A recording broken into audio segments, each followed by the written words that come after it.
je vous accueille aujourd'hui pour le Demain Lab. Et Demain Lab un peu particulier aujourd'hui parce qu'on va rêver l'école de demain. Et quand on rêve, on peut déjà se mettre en action. Alors, c'est un peu l'objectif d'aujourd'hui, c'est rêver l'école de demain et comment on peut faire pour pouvoir y arriver. Alors, bonjour Hugo. Alors, merci d'être présent avec nous. Puis, je vais te demander, est-ce que tu peux te présenter un petit peu? Oui, alors Hugo Kavenaghi, je suis le président directeur général du Collège Sainte-Anne, qui est un établissement, un regroupement d'établissements en fin de compte de plusieurs écoles privées, une école primaire, une école secondaire, une école cégep, un collégial maintenant. On est la plus grande école privée à Montréal, on approche près des 3000 élèves. Et on est en train de bâtir, de construire, de réinventer, je dirais, l'école du futur, même si déjà on fait beaucoup de choses en innovation, nous, à Sainte-Anne. Donc, je travaille actuellement avec Pierre Thibault, l'architecte, le fameux architecte Pierre Thibault, à la construction pédagogique et immobilière aussi d'une école très particulière. Donc, j'ai des profs qui travaillent, j'ai un comité qui travaille depuis 2 ans à réinventer un projet éducatif bien particulier. On a mis tout ce qui existe actuellement aux poubelles et on repart à zéro. Et on dit ça marche pas. Donc, on termine tranquillement la vision de notre nouvelle école pédagogique, notre nouvelle école avec notre vision pédagogique. Quand je vous disais qu'on réinvente tout, on réinvente vraiment tout, c'est-à-dire qu'il n'y a plus de cafétéria dédiée à seulement manger. On s'est aperçu que c'est stupide d'avoir une cafétéria qui est utilisée 1 heure par jour, alors le reste du temps, elle est complètement vide. On va certainement commencer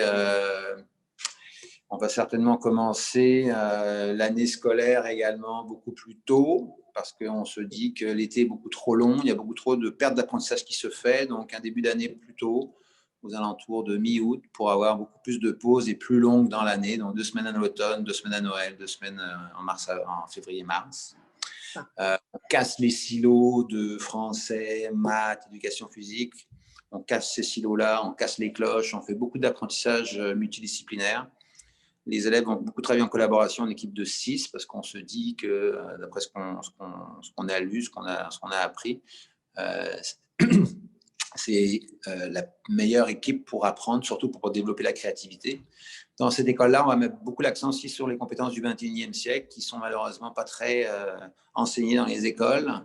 On est encore beaucoup dans une approche de connaissances, alors que, on le dit, les connaissances maintenant sont beaucoup plus accessibles qu'elles ne l'étaient avant. Alors, avant de poursuivre, je vais te donner, j'ai 10 minutes. Je vais te donner 10 minutes pour justement m'expliquer comment peut-on rêver l'école de demain. Est-ce que tu peux répondre à cette question-là si je te donne 10 minutes? Ouais. Alors, j'y vais. Go, on y va. Comment peut-on rêver l'école de demain? La première chose qu'il faut faire, c'est essayer de comprendre pourquoi il faut changer l'école. Parce qu'on ne change pas quelque chose qui ne fonctionne pas. Moi, je suis un grand partisan du why, du how, du what. Donc, la première chose, comment on peut rêver l'école, c'est en faisant prendre conscience aux gens que le système dans lequel on est, et puis pas juste au Québec, ne fonctionne pas, ne fonctionne plus. On ne peut plus faire l'école comme on a fait l'école depuis 200 ans. Donc, ce qui est important, c'est convaincre les gens du pourquoi changer l'école. Et là, il faut s'appuyer sur des recherches. On a beaucoup de découvertes neuroscientifiques qui sont faites dans les dernières années. On ne peut pas passer à côté. Puis comment tu convaincs? C'est quoi tes arguments? Écoutez, c'est pas compliqué. La première des choses qu'on fait, les élèves nous le disent, on vient à l'école pour apprendre des connaissances quand ces connaissances-là sont dans nos poches. On s'aperçoit que les jeunes nous disent qu'ils trouvent de moins en moins de sens à l'école, il y a de plus en plus de décrochage, il y a un disconnect entre ce qu'on leur enseigne et ce qu'ils veulent savoir. Effectivement, on s'aperçoit que là, il y a un problème fondamental par rapport à ça. Donc, le pourquoi il faut changer l'école. Ça prend un fort leadership, pédagogique pour prouver, pour expliquer aux profs, entre autres, pas juste aux profs, à nos parents aussi, qui des fois veulent encore un modèle traditionnel parce que ça a fonctionné à leur époque. Donc, ça prend un pouvoir de conviction, ça prend de la formation, ça prend de la sensibilisation, ça demande aux profs de s'informer, de se renseigner. On leur dit, vous êtes des professionnels, ça fait partie de votre mandat aussi, de votre rôle. vous informer et de vous former par vous-même, ce qu'on peut faire maintenant avec la technologie qui était beaucoup plus difficile avant. Donc, un gros boulot au niveau du why. Puis est-ce que tu sens que les gens sont réceptifs à ce why-là? Chez nous, oui. Chez nous, oui. De plus en plus, je m'aperçois. Nous, on fait beaucoup de communication à l'externe. On a un site web réservé à Innovation Pédagogie, à Innovation Sainte-Anne, où on s'aperçoit qu'il y a beaucoup de gens qui viennent voir ce qu'on fait. C'est un de mon mandat, c'est une de nos missions au collège de partager ce qu'on fait pour influencer le système. Ça, c'est bien important. On ne veut pas garder ça pour nous puis dire nous, on est les champions puis les autres débrouillez-vous. Donc, on veut influencer la raison pour laquelle à Sainte-Anne, on est rendu à notre 3e bouquin pour expliquer justement, le premier qui était Osons l'école, osons faire les choses différemment, osons ranimer notre système éducatif. Après, on a beaucoup parlé de l'intelligence artificielle qui va avoir un impact dans toutes nos vies, et particulièrement à l'école. Et là, on s'aperçoit qu'il y a encore peu de choses qui se font par rapport à l'intelligence artificielle. Donc, et puis le dernier qu'on a fait pendant la pandémie, Osons l'école d'après.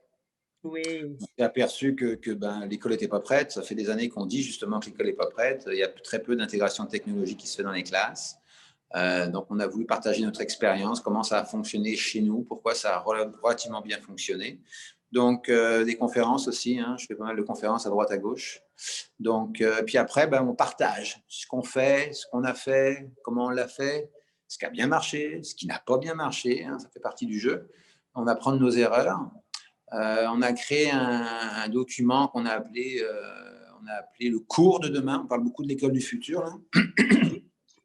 Mais avant tout, qu'est-ce qui doit se passer dans une classe? Donc, on a défini un modèle avec nos profs, et c'est ce modèle-là qu'on applique au quotidien chez nous et qu'on va emmener à un niveau beaucoup plus supérieur dans la nouvelle école qu'on va construire, parce que le bâtiment va être adapté au projet éducatif. Et malheureusement, souvent, on fait une belle école, puis on rentre un projet, on fait comme avant, alors qu'on s'aperçoit que c'est un peu dommage de faire la même chose. C'est comme si on mettait un moteur électrique dans une vieille bagnole, alors que l'intérêt, c'est de faire le moteur électrique, puis adapter la carrosserie au moteur électrique.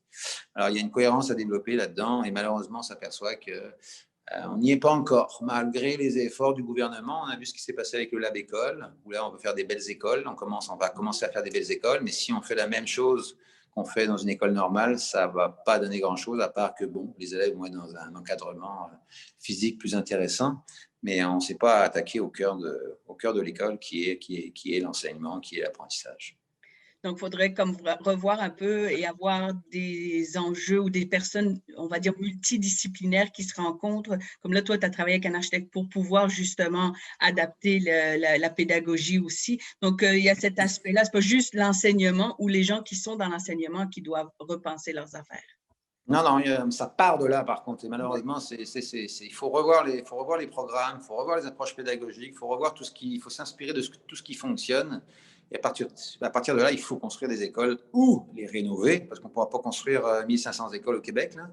Ça va être un enjeu de les rénover, oui, parce que malheureusement, il y a des élèves dans nos milieux, on n'a pas beaucoup de temps où on peut faire des travaux, ce qu'on a fait chez nous, mais c'est compliqué. C'est compliqué, hein, ouais. Puis le fait de rassembler ton comité, tu disais que tu avais un comité pour repenser tes projets ou ton approche pédagogique. Comment ça se passe, ton comité? Est-ce qu'il y a encore justement multidisciplinaire? Est-ce que tu as osé d'être multidisciplinaire, d'amener des gens différents dans ce comité-là? Oui, on a des profs de toutes les matières, bien évidemment. Est-ce qu'il y a des gens autres que des profs, des parents? Est-ce que tu amènes les parents aussi? Quand j'ai refait la nouvelle école, j'ai fait une consultation, je l'ai fait il y a 2 ans, quand on avait décidé de faire la nouvelle école secondaire. Quand notre école primaire, une partie de l'école primaire a brûlé, j'ai dit, bon, on reconstruit tout de suite, il faut reconstruire tout de suite. Puis j'ai dit, bon, il ne faut pas qu'on reconstruise comme c'était. Donc là, j'ai fait une grosse journée. On l'avait fait à l'époque par Internet, bien évidemment. On était rendu au mois de mai, où je suis allé chercher des gens de tous les domaines. J'avais des médecins, j'avais des avocats, j'avais des ingénieurs, j'avais des parents, j'avais un paquet de monde pour dire, voilà, on a un concept d'école, on avait des gens en environnement, des fermiers, des agriculteurs. On dit, écoutez, on veut refaire une école, quel genre d'école qu'on fait aujourd'hui, parce que j'ai très peu de temps pour la faire, puis je vais aller chercher les meilleures idées, les meilleures pratiques. Ce qui va faire en sorte que dans une nouvelle école, on va avoir une fermette 4 saisons, on va avoir une serre énorme à l'extérieur, des journées communautaires. Wow. On va avoir, on a essayé d'aller chercher tout ce qu'on pouvait pour justement faire en sorte que ce soit un milieu de vie et pas seulement une boîte à courant. Donc, oui, c'est important de consulter. Et malheureusement, souvent, en éducation, on reste entre éducateurs. Ouais, ouais. On est un peu en déconnexion par rapport à ce qui se passe dans le milieu du travail. Puis moi, je dis à mes profs souvent, allez passer une journée dans une entreprise, regardez comment ça fonctionne maintenant. Puis maintenant, là, vous avez le mandat de former, de préparer vos jeunes à ce milieu du travail qui est en pleine effervescence, qui est en plein changement. Alors que souvent, les profs, c'est des anciens élèves qui fonctionnaient bien à l'école. Donc, ils ont fait l'école, ils ont fait l'université, puis ils reviennent à l'école, puis ils ne sont pas toujours conscients de ce qui se passe à l'extérieur. Et c'est un peu le biais de l'éducation actuellement. Ouais. Donc, super. Okay. Parfait. Je te pose ma deuxième question. C'est quoi les solutions qu'on va mettre en place aujourd'hui pour justement arriver à notre rêve? Qu'est-ce qui est important selon toi en ce moment, puisqu'il y a un momentum absolument incroyable pour mettre en place justement, parce que je crois aux actions, je ne crois pas juste aux rêves. En tout cas, je pense qu'on réalise nos rêves avec des actions. Donc, c'est quoi les actions que tu prioriserais en ce moment pour pouvoir arriver à nos rêves et repenser nos écoles? Je te redonne à 10 minutes. Là, je l'ai mentionné tout à l'heure, la première chose, Ouais. c'est convaincre les gens. Convaincre les gens Ouais. qu'il faut changer l'école. Donc, ça prend la sensibilisation, ça prend des discussions, ça prend de la formation, ça prend de l'information pour ensuite, tranquillement, à partir avec certains joueurs qui ont compris, qui veulent changer. Donc, faire beaucoup de reconnaissance, beaucoup de valorisation pour les gens qui tentent des choses. Commencer à partir un comité, peut-être avec 2-3 personnes, puis tranquillement, chez nous, le comité est rendu à 20-25 personnes, on est obligé de refuser du monde. Donc, à partir de ce moment-là, il commence à y avoir une vision commune. C'est important qu'il y ait une vision commune, un projet commun. Et après, c'est la théorie des petits pas. Un prof qui va en contaminer 2, c'est le cas de le dire en ce moment. Là, on veut que le taux de contamination soit le plus haut possible, comparativement à la COVID, où on veut qu'elle soit le plus bas possible. Là, on veut qu'un prof en contamine 2, les 2 profs en contaminent 2 autres chacun de leur côté pour faire en sorte qu'il y ait une certaine contagion d'une nouvelle vision. On pourrait appeler le virus de la créativité ou autre. Voilà, le virus de la créativité. Il faut accompagner ça, bien évidemment, avec de la formation. Ça, c'est essentiel. De la formation en local, de préférence. Chez nous, on a des piliers qui sont spécialisés dans différents domaines pédagogiques, qui font de la formation en interne, de l'accompagnement à l'externe de nos profs. Parce que quand vous faites venir un conférencier, c'est bien beau, là, mais une fois qu'il est venu, il est reparti, puis le lendemain, vous dites « Ah, j'aurais peut-être eu besoin de poser 2-3 questions, j'aurais peut-être eu besoin qu'ils m'accompagnent. » Alors que quand vous avez des gens en interne qui sont sur place, qui sont capables de récupérer le collègue, après, ils me disent « Non, regarde, ce que j'ai expliqué il y a 2 jours, voilà ce qu'il faut faire. Puis tiens, je vais t'accompagner en classe, je vais t'aider. » Donc, ça prend Donc, ça veut dire que tu demandes à tes professeurs de collaborer aussi, puis qu'il y a des forces à l'interne, puis de collaborer entre eux. C'est ça que tu demandes aussi. Oui, on fait beaucoup de formations très particulières. Nous, on a une formation développer la créativité en éducation, c'est un 6 jours, c'est un prof qui le donne, on l'a formé, on l'a mis à niveau et c'est lui qui donne ça auprès de ses collègues. Il faut trouver du temps, il faut être aussi assez créatif et innovateur pour trouver du temps aux profs. C'est pas vrai qu'on va les prendre de 4 heures à 8 heures 2 fois par semaine pour donner des formations alors qu'ils ont eu leur enseignement toute la journée. Donc, il faut faire en sorte de trouver du temps dans les horaires réguliers, du temps de qualité pour qu'ils puissent se former. Donc, on a tout un processus là-dessus. Ça prend un leadership pédagogique, ça prend une direction d'école qui y croit. Moi, je me souviens à l'époque de l'intégration des technologies, là, il y a une vingtaine d'années, on commençait à penser à rentrer les ordinateurs en classe. Et la première chose que je disais, allez dans le bureau du boss, regardez s'il y a un ordinateur sur son bureau. S'il n'y en a pas, ça va être difficile. Donc, si les gestionnaires ne sont pas convaincus des changements qui sont importants, ne sont pas convaincus pour réussir à offrir de la formation, accompagner, valoriser les gens qui font des changements, ça va mourir de sa petite mort, là.